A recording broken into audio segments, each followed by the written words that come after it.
Last lecture में हमने software engineering का कोर्स स्टार्ट किया था कि हमारे पास उसमें सॉफ्टवेयर इंजीनियरिंग का इंट्रोडक्शन था। हमने कंपैरिजन देखा था सॉफ्टवेयर इंजीनियरिंग का और सॉफ्टवेयर क्राइसिस देखी थी। इसी तरह उस जो टॉपिक था उसको हम कंटिन्यू करते चलते हैं कि हमने इसकी 10 स्लाइड्स हमने कवर कर ली थी हमारे फर्स्ट टॉपिक की। सॉफ्टवेयर इंजीनियरिंग का हमें पता लग गया था कि सोल्यूशन सॉफ्टवेयर क्राइसिस का क्या है। सॉफ्टवेयर इंजीनियरिंग थोड़ा सा ओवरव्यू दे देती हूँ कि सॉफ्टवेयर क्या था। सेट ऑफ प्रोग्राम्स थे और जो प्रोग्राम डाटा और डॉक्यूमेंटेशन जो भी सॉफ्टवेयर के पार्ट्स थे यानी कि जिनसे मिलकर सॉफ्टवेयर बनता है वो कहीं ना कहीं सॉफ्टवेयर ही होते हैं। ये चीज़ कही गई थी। उसके बाद था ये इंपॉर्टेंट क्यों है, क्योंकि ये बिज़नेस में यूज़ होता है, गेम्स में यूज़ होता है, काफ़ी सारी चीज़ों में यूज़ होता है। एप्लीकेशन सॉफ्टवेयर, सिस्टम सॉफ्टवेयर, हमारी मतलब लाइफ टोटली डिपेंडेंट हो गई है। हर चीज़, ट्रांजैक्शन, बैंकिंग, कुछ भी पुट करना हो, कुछ भी लेना हो, कुछ भी अपडेट करना हो, हमारे पास पर्सनल मोबाइल में इतने सॉफ्टवेयर हैं अवेलेबल। इंजीनियरिंग हमारे पास क्या होती है, साइंटिफिक नॉलेज को जब हम कंप्यूटर साइंस की फील्ड में जब हम साइंटिफिक नॉलेज को प्रोडक्टिव यूज़ करते हैं तो वो इंजीनियरिंग होता है। साइंटिफिक नॉलेज को यूज़ करना एक्सेसिबिलिटी के लिए इंजीनियरिंग है। सॉफ्टवेयर इंजीनियरिंग कंप्यूटर साइंस की आती है यानी कि साइंस को यूज़ करना कंप्यूटर की फील्ड में अफेक्टिव यूज़ के लिए। ठीक है, सॉफ्टवेयर इंजीनियरिंग क्या आती है, कंप्यूटर साइंस को यूज़ करना अफेक्टिव यूज़ के लिए सॉफ्टवेयर के इफेक्टिव यूज़ के लिए सॉफ्टवेयर इंजीनियरिंग यानी कि उसकी प्रॉब्लम्स रिजॉल्व हो। सॉफ्टवेयर कभी ख़त्म नहीं होता, हमने ये बात की थी कि सॉफ्टवेयर कभी नहीं होगा ख़त्म क्योंकि ये अपडेट हो जाता है, वही अपडेट्स हो जाते हैं। लेकिन इसके अंदर कोई ये नहीं होता कि ये सॉफ्टवेयर ख़त्म हो गया, ये डिस्ट्रॉय हो गया, क्योंकि डिस्ट्रॉय नहीं होता। और अगर इसमें कोई डिफेक्ट आता है, सॉफ्टवेयर के अंदर अगर कोई प्रॉब्लम होती है तो वो शुरू से ही होती है। अगर आपको एक सॉफ्टवेयर आपके लिए रिक्वायरमेंट्स के अकॉर्डिंग नहीं चल रहा, थोड़ा सा आप उसका वर्जन चेंज कर लेते हैं, अपडेट हो जाता है, लेकिन फिर भी अगर वो नहीं कर रहा आपकी रिक्वायरमेंट्स मीट, तो आप ये नहीं कर सकते आप वो सॉफ्टवेयर डिस्ट्रॉय हो जाता है, उसकी रिप्लेसमेंट में आप कोई न्यू सॉफ्टवेयर बना। उसके बाद हमने कहा था सॉफ्टवेयर के अंदर अगर कोई प्रॉब्लम होती है तो वो शुरू से ही होती है। जब हम कोई भी सॉफ्टवेयर बनाते हैं तो हम एजाइल मेथड या प्लान ड्राइवन मेथड, मतलब हम जो भी यूज़ करते हैं, वाटरफॉल मॉडल जो भी यूज़ करते हैं, मतलब सब कुछ करने के बाद लेकिन लास्ट में मेंटेनेंस लेवल आता है। जब मेंटेनेंस लेवल आता है तब हम उसके अंदर जो डिफेक्ट्स होते हैं, जो प्रॉब्लम्स होती हैं टेस्टिंग के दौरान, एवोल्यूशन के दौरान, उनको रिमूव करते हैं। लेकिन उन सबको रिमूव करने के बावजूद भी अगर कोई डिफेक्ट रह जाता है और वो हमें बाद में पता लगता है, जब हमारे यूजेज में आता है वो सॉफ्टवेयर या ज़्यादा यूजेज से पता लगता है कि हम जी ये डिफेक्ट आ रहा है जो रिमूव नहीं हो सका, तो वो शुरू से था और वो उसमें रहता है। सॉफ्टवेयर क्राइसिस क्या थे, यानी कि सॉफ्टवेयर के जो भी प्रॉब्लम आते थे, यानी कि अगर हम पिछले तरीके यूज़ कर रहे थे, जैसे कि मैंने उस लास्ट वीडियो में भी कहा था कि अगर हम फिंगर्स पे काउंट करने बैठें तो फिर बड़ी वैल्यूज़ को हम ऐड करें और फिंगर्स पे काउंट करें तो हम बैठे रहेंगे, तो बहुत देर से होता था, इनएक्यूरेट भी हो सकता था। सॉफ्टवेयर अगर नहीं बन रहा तो ओवर बजट भी हो सकता था, यानी कि एक हमने तरीका किया वो गलत हो गया, फिर किया बार बार एक स्टेप को रिपीट किया ना। अगर हमने एक हाई लेवल पे जाना है तो एक छोटा स्टेप किया, दूसरा किया, तीसरा किया, फिर उनको कलेक्ट किया, तो फिर भी ख़राब भी हो सकता था। उसके बाद हमने उसका सोल्यूशन देखा कि हमने जो इंजीनियरिंग के प्रिंसिपल थे वो सॉफ्टवेयर के अंदर यूज़ किए, तो वो सॉफ्टवेयर इंजीनियरिंग। उसके बाद हमारे पास उसका सोल्यूशन हमने देख लिया था कि सिर्फ कोड हमारे पास इनफ नहीं है सॉफ्टवेयर बनाने के लिए। सिर्फ एक कोडिंग नहीं है कि हमने प्रोग्राम बना दिया और सॉफ्टवेयर बन गया, उसके लिए काफ़ी सारे और चीज़ें हमें देखनी पड़ती हैं, प्रिंसिपल्स देखने पड़ते हैं कि किस तरह बनता है। यानी कि बहुत सारे और क्राइसिस आ जाते हैं जिनको रिजॉल्व करने के लिए हमने सॉफ्टवेयर इंजीनियरिंग का कंसेप्ट यूज़ किया। इंजीनियरिंग का कंसेप्ट सॉफ्टवेयर में यूज़ किया तो वो सॉफ्टवेयर इंजीनियरिंग हमारे पास बना। उसके बाद हमारा आज का स्टार्ट होगा टॉपिक ओवरव्यू के बाद सॉफ्टवेयर, यानी कि इसने एक डेफिनेशन की थी, रैन सॉफ्टवेयर ने डेफिनेशन की थी सॉफ्टवेयर इंजीनियरिंग के all aspects of software production. उन्होंने कहा जितने भी इसके एस्पेक्ट्स आते हैं, जो भी इसकी चीज़ें हैं सॉफ्टवेयर को बनाने के लिए, software engineering is not just concern with the technical process of software development. उनका सिर्फ टेक्निकल प्रोसेस पे नहीं है कि इसका टेक्निकल प्रॉब्लम है तो उसको वो रिजॉल्व करेगा, ये उसको सॉफ्टवेयर इंजीनियरिंग की मदद से हम टेक्निकल प्रॉब्लम रिजॉल्व कर सकते हैं, but also with activities such as software project management. यानी कि सॉफ्टवेयर इंजीनियरिंग का प्रिंसिपल सिर्फ यहाँ तक नहीं कि वो टेक्निकल इशूज़ को हमारे सॉल्व करेगा, वो प्रोजेक्ट को मैनेज भी करेगा और टूल्स की डेवलपमेंट करेगा, methods, theories to support software production. यानी कि सिर्फ ये नहीं कि टेक्निकल प्रॉब्लम्स सॉल्व करनी है, बल्कि जो सॉफ्टवेयर को बनाने के लिए जिन जिन चीज़ों की यूज़ पड़ती है, मैनेजमेंट, डेवलपमेंट टूल्स के, मेथड्स, थ्योरीज जो भी है, उन सब में हमें सॉफ्टवेयर इंजीनियरिंग सपोर्ट करेगा। इसकी थ्योरी के बाद अगर हम आगे make it clear, this definition make it clear that the software engineering is not just about writing code. और क्या कहा है, सॉफ्टवेयर इंजीनियरिंग सिर्फ इसलिए यूज़ नहीं है कि हमारे अगर कोड में कोई एरर आए तो उसको वो ठीक करे, यानी कि वो हमें बहुत सी जगह पे हमारी हेल्प देगा। इसकी डेफिनेशन ने हमें ये क्लियर कर दिया। Software engineering cover, software engineering cover क्या करता है, बहुत सारे टॉपिक्स कवर करता है। Software engineering cover all things that are use in software production like, उसने क्या कहा कि सॉफ्टवेयर इंजीनियरिंग सिर्फ टेक्निकल चीज़ों को नहीं करेगा कवर, वो क्या करेगा, उसके अंदर मेथड्स, टूल, थ्योरीज जो भी होगा उसकी प्रोडक्शन में यूज़ होगा सबको करेगा। उसमें क्या क्या आ सकते हैं, प्रोग्रामिंग लैंग्वेजेस आ जाती हैं, program language design, software design techniques, tools, testing, maintenance, development, यानी कि start to end software engineering का पार्ट हमारे साथ रहेगा। यानी कि कोई सॉफ्टवेयर अगर वो एक स्मॉल पैटर्न पे यूज़ हो रहा है तो वो सॉफ्टवेयर इंजीनियरिंग का मे भी कोई कंसेप्ट यूज़ ना करे, लेकिन अगर कोई हम सॉफ्टवेयर बना रहे हैं, पहले तो सॉफ्टवेयर स्मॉल लेवल पे होते नहीं हैं, एक लार्ज स्केल के लिए यूज़ होते हैं, क्योंकि अगर स्मॉल लेवल पे होते हैं तो वो नॉर्मल सॉफ्टवेयर यूज़ हो जाते हैं, लेकिन अगर हम एक लार्ज लेवल पे कर रहे हैं तो हमें सॉफ्टवेयर इंजीनियरिंग का कंसेप्ट यूज़ करना ही करना पड़ता है, क्योंकि इसके अलावा सॉफ्टवेयर इनकम्प्लीट है। Well engineered software, well engineer software is one that has following characteristic. उन्होंने कहा क्या होता है, अगर हम कह देते हैं कि एक चीज़ अच्छी है तो वो क्या है, यानी कि पहले तो वो सबसे पहले हमें सस्ती मिलेगी, क्या होगी, कॉस्ट इफेक्टिव, वो क्या होगी, यूज़र फ्रेंडली, यानी कि जब हम एक तो सस्ती मिलेगी, एक तो जब हम उसे इस्तेमाल करेंगे इस्तेमाल करने में बहुत आसान होगी, वो मेंटेनेबल होगी, यानी कि हम उसे मेंटेन कर सकेंगे, वो रिलायबल होगी, वो एफिशिएंट होगी, और जो हमें चीज़ें चाहिए होंगी वो हमें प्रोवाइड करेगी। अगर हम एक टीवी की मिसाल ले लेते हैं, अगर हम एक टीवी लेने जाते हैं, अगर सबसे पहले तो हम देखें सस्ता हमें मिल जाए, ठीक है, उसके बाद हमें उसको रिमोट जो है उससे जब हम चलाएं हमें चलाना आ जाए सही से, उसके बाद क्या करेंगे, हमारी टीवी से क्या ज़रूरत है कि हमें वो चैनल्स पे हमें दिखा दे, हमें व्यू कर सकें, वो हमें उसकी फंक्शनैलिटी दे, मेंटेनेबल हो, यानी कि अगर टीवी ख़राब हो जाता है या कोई इसमें मसला हो जाता है तो हम उसको सेट भी करवा सकें, ये नहीं कि एक दफ़ा ख़राब हो तो ख़राब हो गया ख़त्म, ये वाला सीन नहीं हो। एफिशिएंट हो, यानी कि हमारी रिक्वायरमेंट्स के अकॉर्डिंग हो, रिलायबल हो, इन सब स्पेसिफिकेशंस को कोई भी चीज़ अगर कंप्लीट करती है तो वो वेल इंजीनियर्ड है, यानी कि मतलब कहते हैं ना बहुत अच्छी है। बस ये स्पेसिफिकेशन कोई भी चीज़, जब हम कोई चीज़ देखने जाते हैं, कोई चीज़ लेते भी हैं ना, ये टीवी की बात नहीं है, किसी चीज़ की बात नहीं है, जब भी हम कोई चीज़ लेते हैं हम कहते हैं सस्ती हो, टिकाऊ हो, और ना अच्छी चलने वाली हो, और जो हमें ज़रूरत है वो पूरी करे, बस हमारा सेम कंसेप्ट चलता है हर चीज़ के लिए, ये सिर्फ सॉफ्टवेयर के लिए नहीं है। उसके बाद है major challenge for software engineer, software engineering के लिए मेजर चैलेंज क्या है, the major challenge for a software engineer is that he has to build software within limited time and budget in a cost effective way and with good या high quality. अच्छा, और इनका major challenge क्या होता है, अब हमारे पास एक रेंज है, अब मुझे एक रेंज दे दी गई है कि भाई तुम्हारे पास तो है 10,000 के अंदर तुमने एक अच्छा सा सॉफ्टवेयर डेवलप करना है। 10,000 में नहीं होता, एक हम एग्जांपल ले लेते हैं, जैसे हमने टीवी की एग्जांपल ली, मुझे दे दिया 10,000 है भाई तुम्हारे पास, तुमने अच्छी क्वालिटी का, मैं क्या कहूँगी कि मुझे क्या 10,000 में क्या करना है कि मैंने टीवी लेना है, तो सबसे पहले तो मुझे कहे कि 10 दिन के अंदर अच्छी क्वालिटी का तुमने ये टीवी लेना है, तो मैं क्या करूँगी कि मैं देखूँगी 10 दिन के अंदर मैंने टीवी लेना है। सबसे पहले मैंने सस्ते से सस्ता लेना है, क्योंकि मेरे पास 10,000 उसकी मैक्सिमम रेंज है, और क्वालिटी क्या होनी चाहिए, अच्छी होनी चाहिए। जब कोई सॉफ्टवेयर बनता है तो वो भी मतलब कॉस्ट इफेक्टिव, वो कहते हैं ना सस्ता टिकाऊ वाला लॉजिक यहाँ पे भी यूज़ हो रहा है कि अच्छा होना चाहिए, टिकाऊ होना चाहिए, और जल्दी से जल्दी एक चीज़ हो जाए तो बेस्ट है, लेकिन क्वालिटी अच्छी होनी चाहिए। और ये बहुत बड़ा चैलेंज है जो सॉफ्टवेयर इंजीनियर्स को फेस करना पड़ता है। The balancing software engineer is actually the balancing act, you have to balance many things like cost, user friendliness, efficiency, reliability, यानी कि एफिशिएंट है अपनी फंक्शनैलिटी के लिए, जो हमने अभी पहले पढ़ा। You have to analyze which one is the more important feature for your software. Is it reliability, efficiency, user friendly or something else?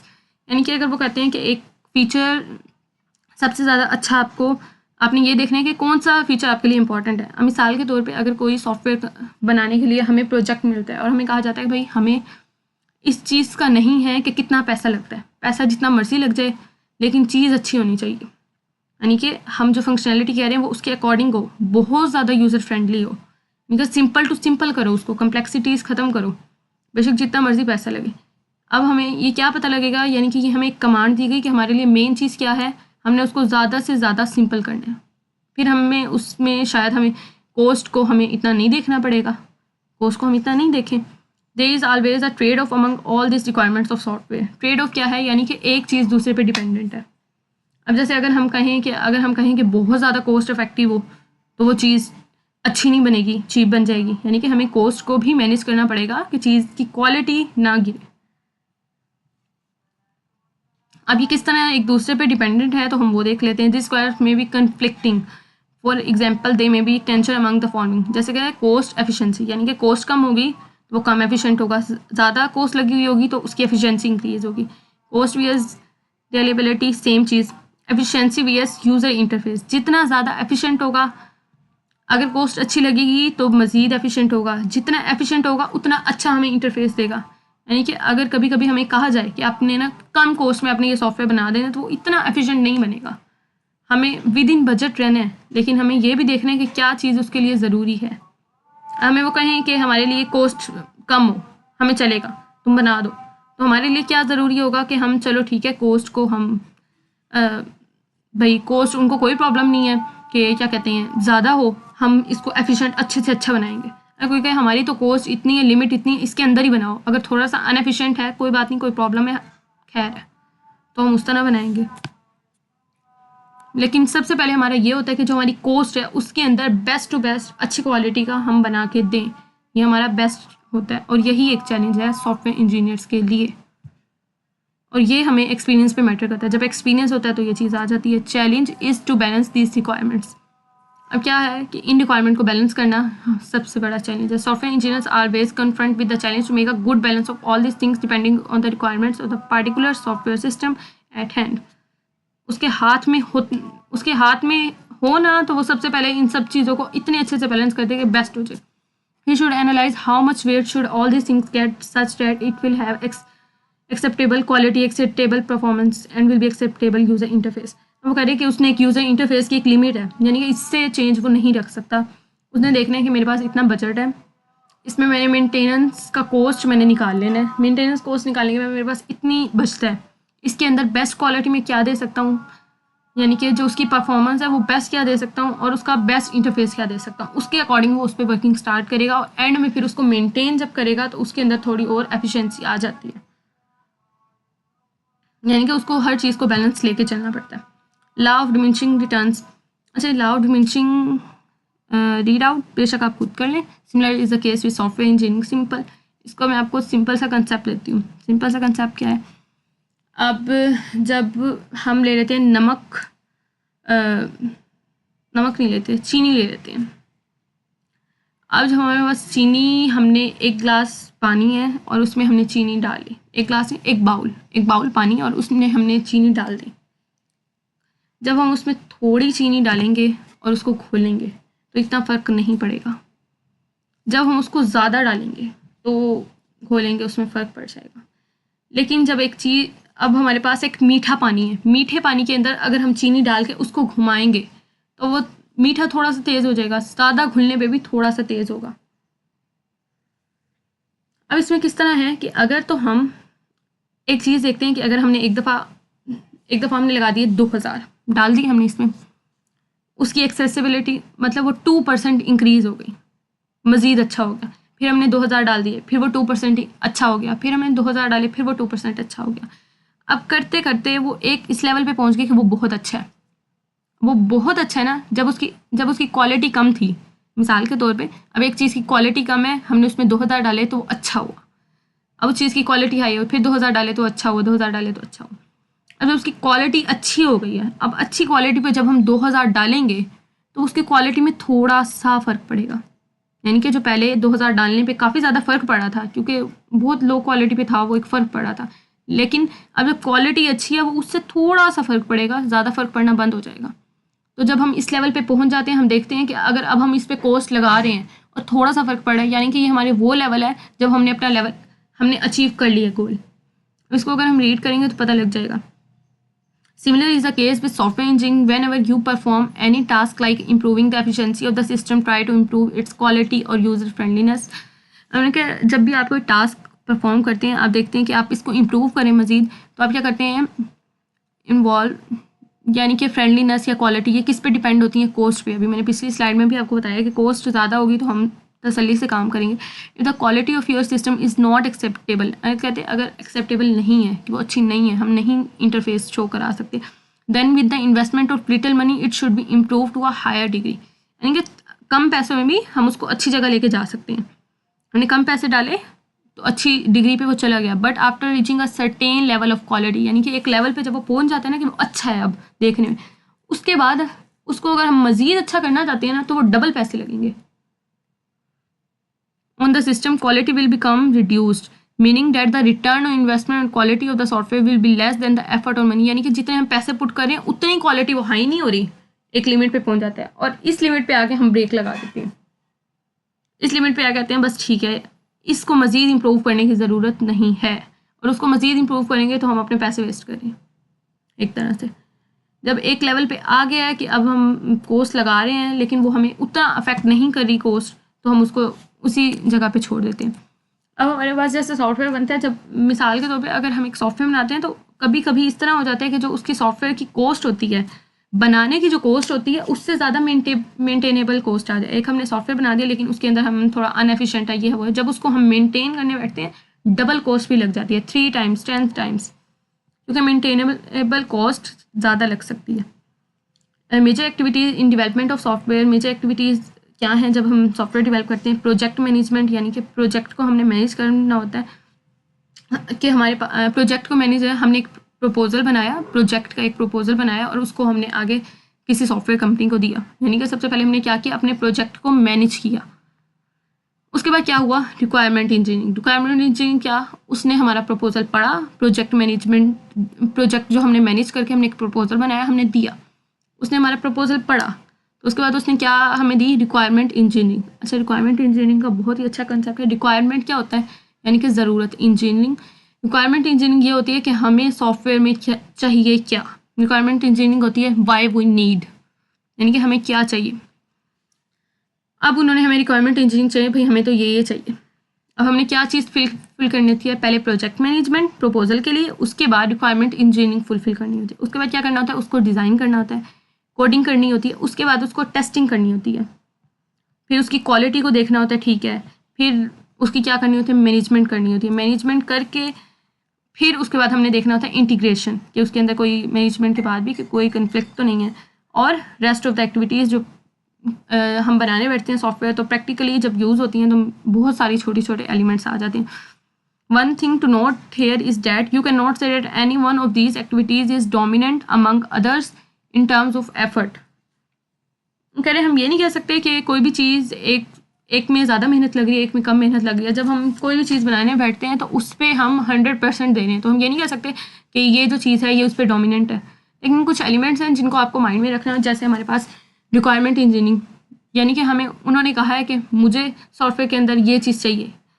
अब आपको कहा गया बैंकिंग के लिए सॉफ्टवेयर बनाओ, तो बैंक में सॉफ्टवेयर की जो ज़रूरत है, जिस ज़रूरत के तहत वो बनाया जा रहा है वो पूरी होनी चाहिए। ये नहीं होगा कि इस पर आपने ये किया, इस पर आपने ये किया, ये चीज़ इतनी मैटर नहीं करती। Here the point we want to emphasize that coding is very important, but it is not more than 30 to 40% of the whole effort.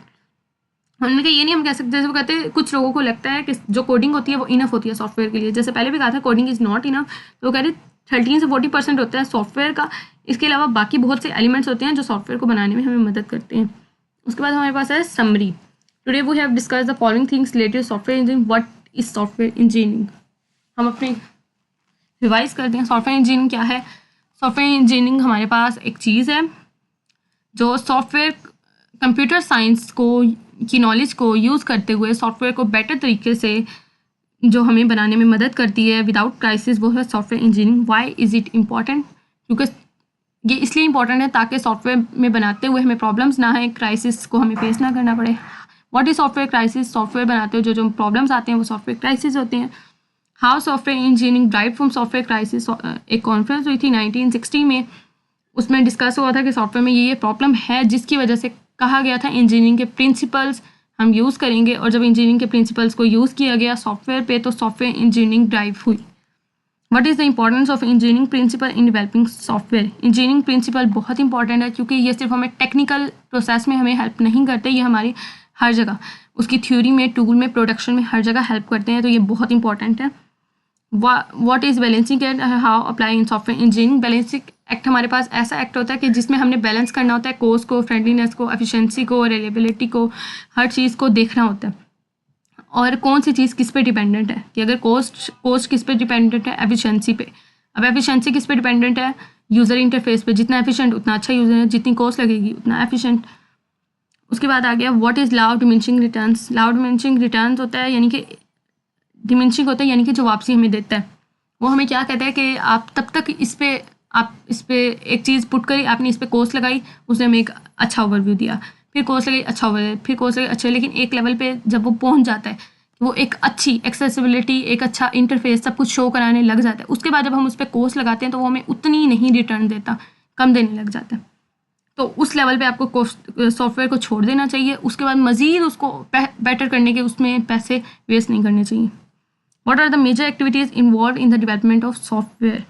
Major activities हमारे पास क्या थी कि हमने उसको मैनेज करना था, project management, requirement engineering, coding यानी कि उसके अंदर टेस्टिंग, एवोल्यूशन, डिज़ाइनिंग, यानी कि सॉफ्टवेयर बनाने के लिए जो हमें मेन एक्टिविटीज़ जो हमें यूज़ करनी है तो वो हमारे पास मैनेजमेंट एक्टिविटीज़ आती हैं। होप सो आप लोगों के पॉइंट्स क्लियर हो गए होंगे, ये जो भी कंसेप्ट है। और अगर अभी भी आप लोगों के पॉइंट्स क्लियर नहीं हुए तो आप मुझे कमेंट सेक्शन में ड्रॉप करें, वो आपके क्वेश्चंस के आंसर दिए जाएंगे। मज़ीद नेक्स्ट में हम देखेंगे कि सॉफ्टवेयर इंजीनियरिंग का मज़ीद कंसेप्ट क्या है। थैंक यू, अल्लाह हाफिज़। Like share and subscribe my channel if you like.